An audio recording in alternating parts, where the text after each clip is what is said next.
بالنسبة يا فضيلة الشيخ للنية في الصوم، هل يتعين النية للصوم كل يوم؟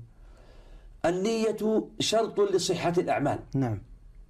فهي شرط لصحة الصلاة، وشرط لصحة الزكاة، وشرط لصحة الحج، وشرط لصحة رمضان.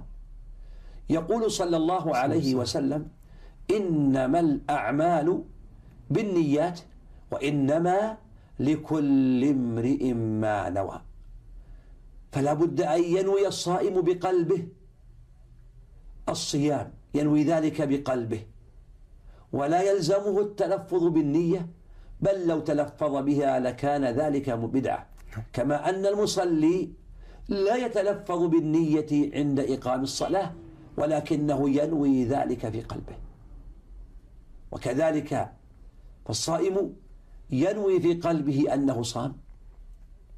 إذا حل رمضان نوى بقلبه أن هذه الليلة أول ليالي الصيام، وأن غدا صيام رمضان، وتصحبه تلك النية إلى آخر يوم من رمضان، ولا يقطعها إلا إذا نوى سفرا أو حل به مرض فنوى قطع الصيام، وإلا فالأصل استمرار تلك النية.